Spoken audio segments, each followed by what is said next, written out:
Olá, eu sou o Leonardo Rocha, do Grupo Maria Cutia de Teatro, e hoje eu vou falar um pouco na aulaça sobre cascata. A cascata, gag física, claque, são vários nomes dados para uma técnica clownesca usada geralmente para provocar um riso mais imediato. A cascata nada mais é do que uma queda, um evento que acontece que é inesperado. Provavelmente isso foi descoberto, foi percebido numa observação diária mesmo, porque muitas vezes a gente ri de uma pessoa que cai. Geralmente a gente ri dependendo do tombo que essa pessoa cai, se ela bate, se ela está distraída e bate num poste, se ela está caminhando e escorrega, se ela cai no buraco, erra na hora de sentar na cadeira. Ela nasce de uma observação diária e a reprodução dessa observação. Para a execução de uma cascata, existem técnicas específicas para cada uma delas. Agora a gente vai ver alguns exercícios de cascata.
Uma das formas da cascata funcionar, entre aspas, é dela a gente executar ela de uma forma mais realista. E para isso, então, é necessário exercício, uma repetição de formas para que se chegue numa clareza física, para ter uma memória corporal, para aquela execução ser feita de uma maneira mais real. Além da cascata ser usada de uma forma essencialmente cômica, ou seja, para provocar o riso, dramaturgicamente ela pode ser usada para causar um destronamento do palhaço. Vou explicar. Uma vez um palhaço chamado Leris Columbaione veio fazer um espetáculo aqui em Belo Horizonte. E ele chamou uma pessoa do público para vir fazer uma cena com ele. E ele perguntou o nome dessa pessoa. Era uma menina, eu não me lembro o nome. Ele fazia uma graça com o nome dela, que o público achava também engraçado. Ele repetia o nome dela várias vezes durante a cena, e o público ia rindo. Ao ponto de que o status dele começou a ficar um pouco mais alto do que a do público, no caso representado pela menina. E isso é uma coisa importante para o palhaço. Nunca o palhaço pode estar com status mais alto do que o público. Sempre o público tem que estar com status mais alto, ou terminar com status mais alto do que o palhaço. Não é uma disputa. Em determinado momento desse improviso, ele chamava várias vezes o nome dela e ela se constrangeu. E foi no momento que o público mais riu dela, ou do jogo que ele estava fazendo, com a brincadeira com o nome. Ele então veio caminhando, rindo distraidamente.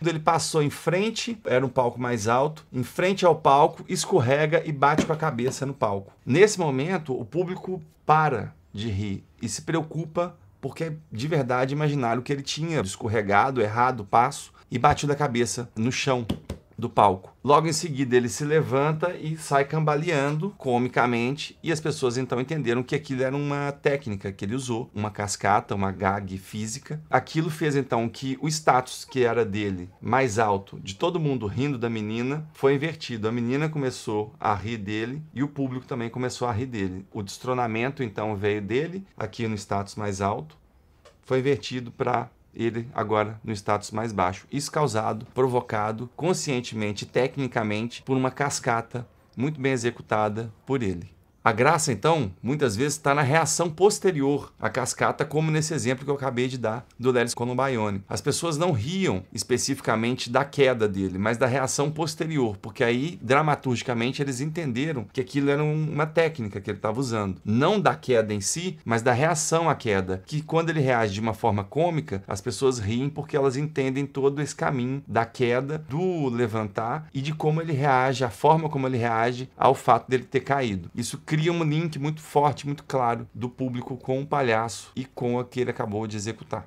Para se fazer uma cascata, é necessária uma técnica que muitas vezes varia de um exercício para outro. Por exemplo, se ele vai subir a escada ou algum degrau, ele pode executar várias vezes esse mesmo exercício, essa mesma técnica, numa escada, num degrau, no meio-fio. Uma coisa que às vezes acontece muito é uma precipitação. Às vezes, quando a gente vai fazer uma cascata, a gente se precipita, ou seja, mostra para o público uma coisa que eu vou fazer. Ou seja, eu não fiz ainda, mas eu estou na ansiedade demonstrando que eu vou fazer alguma coisa. Então a ideia é de ser uma coisa orgânica. Por isso o exercício contínuo, para que isso seja uma coisa mais fisicamente mais clara, que seja mais orgânico literalmente, porque quando você tropeça, ou se você escorrega, ou se você tem algum movimento, ele tem que ser, como na vida real, orgânico e não preparado, porque se você prepara, é como se você estivesse preparando a piada que você vai contar, ou antecipando o final da piada, e isso geralmente não funciona. Por isso o exercício diário. Então tem a técnica, mas ela só vai acontecer concretamente com êxito a partir de um exercício continuado, de várias vezes, da tentativa e erro,